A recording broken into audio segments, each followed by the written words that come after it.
Estamos dando início a mais um ano. E todo o início do ano traz consigo o mesmo questionamento. Será que esse ano as coisas vão ser diferentes? Será que nesse ano o meu relacionamento vai mudar? Será que é agora que o meu casamento vai melhorar? Ou será que vai ser só um novo ano com os mesmos problemas de sempre? E a gente precisa entender e até mesmo aceitar que um novo ano não vai resolver o nosso casamento nem os problemas que nós vivemos no dia a dia. O tempo, ele também não vai curar ou resolver aquilo que não foi olhado e tratado na sua raiz. Muitos casais acabam atravessando um ano após o outro com os mesmos problemas, com mais frustrações, com mais coisas acumuladas. E nesse vídeo eu quero te mostrar justamente 4 decisões para vocês tomarem em casal para que esse ano de 2026 não seja uma repetição dos mesmos erros dos outros anos. Mas antes de ir para esse conteúdo, se você não me conhece, muito prazer, eu sou a Carla, esse aqui é o meu canal e aqui você vai encontrar conteúdos de desenvolvimento pessoal e relacionamento. Então, se você se interessa por esses assuntos, já se inscreve aqui no canal para você não perder nenhum conteúdo novo. E não esquece de encaminhar esse vídeo para o seu marido ou para sua esposa, ou de vocês verem esse conteúdo juntos, porque o casamento ele não é transformado apenas com uma pessoa. Então a primeira decisão a ser ajustada nesse ano é sair do piloto automático. É muito comum simplesmente irem vivendo as suas vidas no piloto automático, somente reagindo à rotina, ao trabalho, ao cansaço, às coisas que vão acontecendo no dia a dia, aos problemas, aos boletos, aos desafios, às discussões, e aquilo vira um ciclo vicioso, onde todas as coisas já estão muito automatizadas, já estão muito habituadas entre o casal.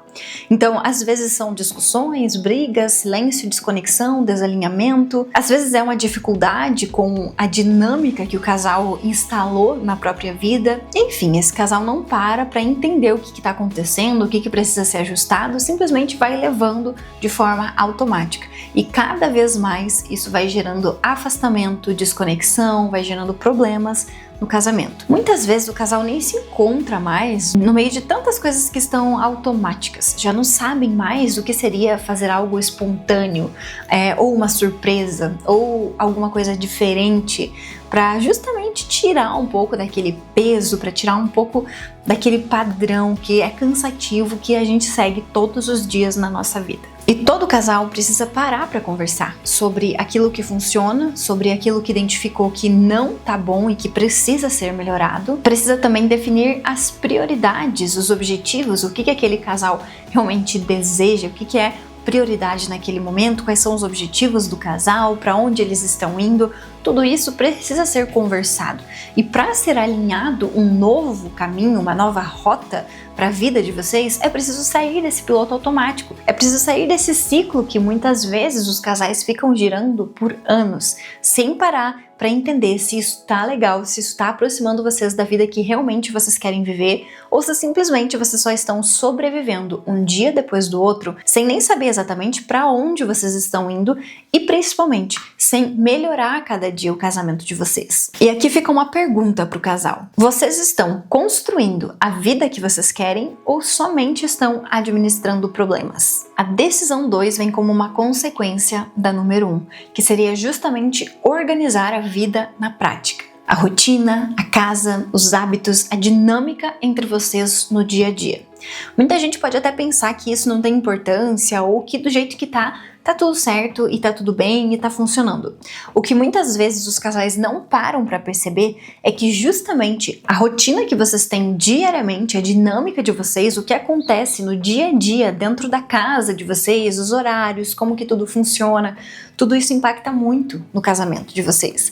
Então, se por exemplo, vocês têm uma rotina muito intensa, muito corrida, vocês não têm tempo para tomar café da manhã juntos, nem para almoçar, às vezes nem para jantar, cada um vai dormir num horário, cada um acorda num horário, os dois saem, cada um para um lado durante o dia, sai cedo, volta tarde, depois em casa tem um monte de coisas, os horários não são os mesmos, não tem a priorização, não tem a organização. Basicamente, esse casal não se encontra muito, então está vivendo uma vida muito sozinha mesmo e não em casal. Por isso que é tão importante que a gente alinhe essas pequenas coisas, porque a nossa vida ela realmente está acontecendo durante a nossa rotina, durante o nosso dia a dia, durante todos os acontecimentos. Então, se a gente não tem a priorização de definir refeições para a gente sentar e fazer juntos, definir horário para a gente dormir junto, para a gente poder ficar um tempo junto, definir um horário que a gente vai sentar para conversar, definir um horário que nós vamos sentar para fazer alguma coisa sem celular, sem estímulos, para que a gente possa se conectar um ao outro verdadeiramente. Ou seja, a organização que o casal faz na rotina do dia a dia diz muito sobre a qualidade do relacionamento. Porque se o casal não encontra tempo para eles dentro da rotina, dentro da própria vida, esse é um sinal de alerta, esse é um grande problema. Precisa ser alinhado porque o casal ele precisa ter essa intencionalidade no seu dia a dia de desfrutar de bons momentos com o próprio cônjuge. Então é muito importante que vocês definam essas prioridades e também essas tarefas, que vocês tenham essa organização de tarefas, de divisão de tarefas, quem faz cada coisa, quem é responsável por cada coisa, dias específicos para determinadas tarefas, qual dia vocês fazem alguma atividade em casa, qual dia vocês têm o tempo de vocês em casal, qual dia vocês têm um tempo em família, para os casais que já têm filhos, qual dia vocês fazem uma faxina na casa, qual dia vocês preparam a alimentação da semana.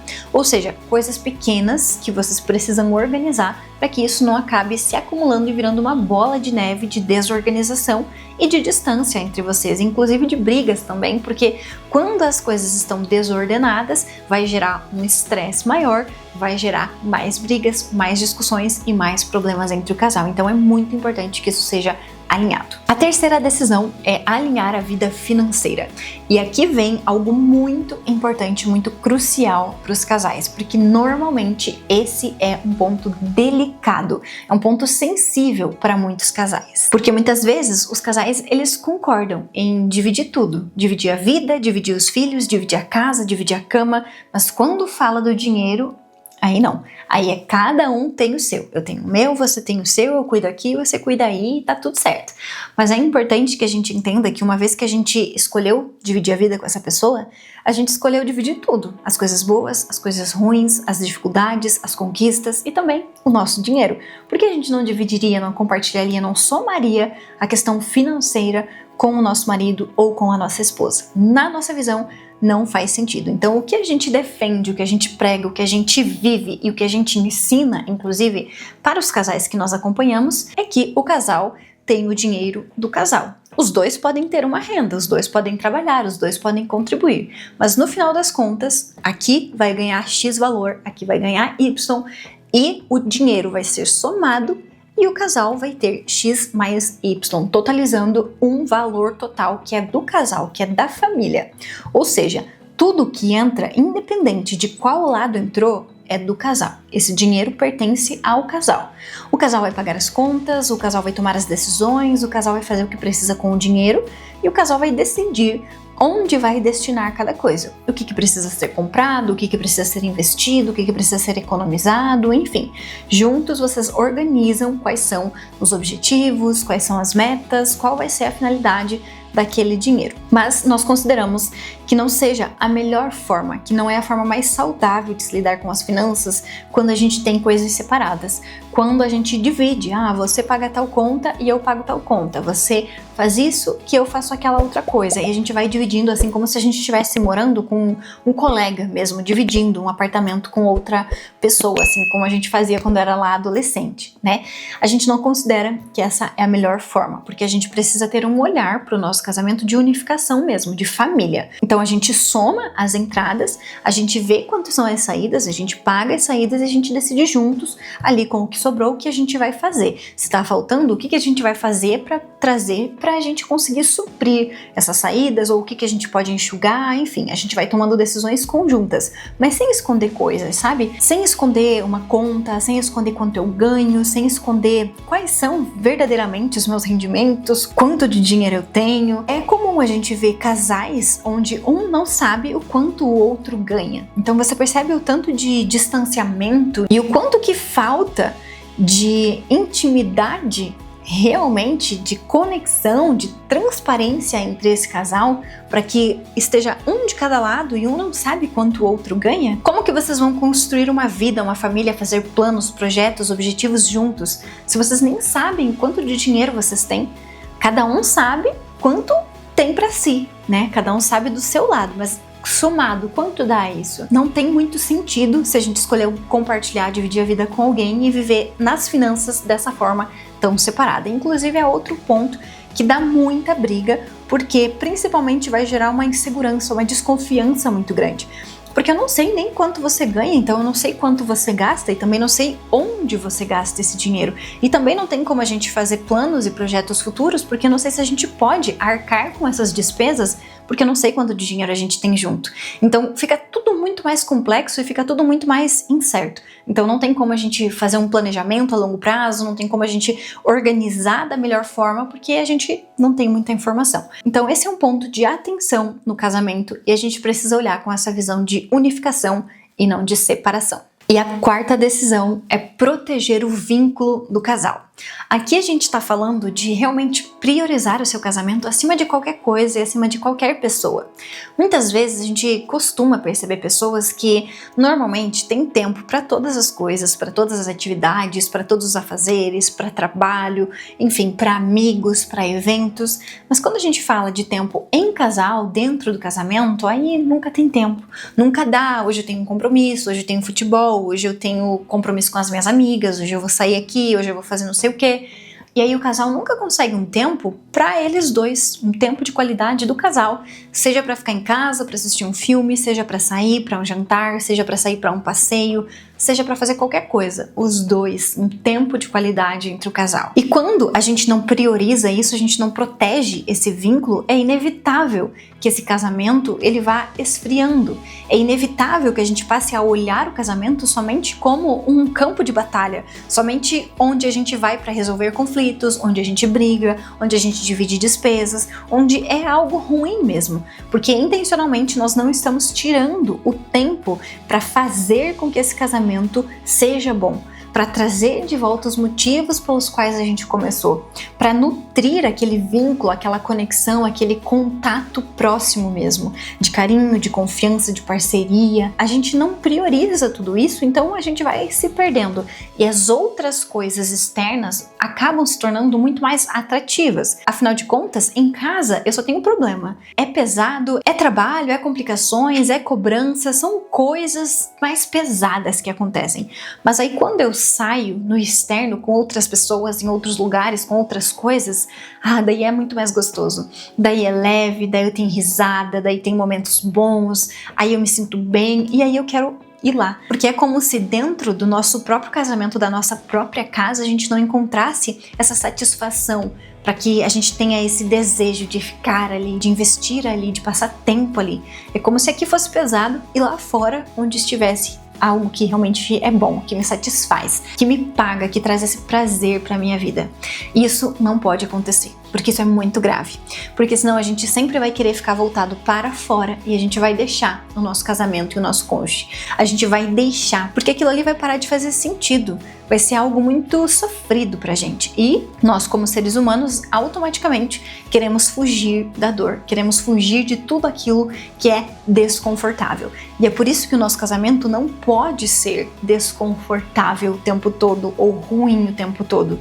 É claro que em alguns momentos a gente precisa alinhar algumas coisas e vai ser desconfortável, mas na maior parte do tempo precisa ser agradável. Eu preciso querer estar ali.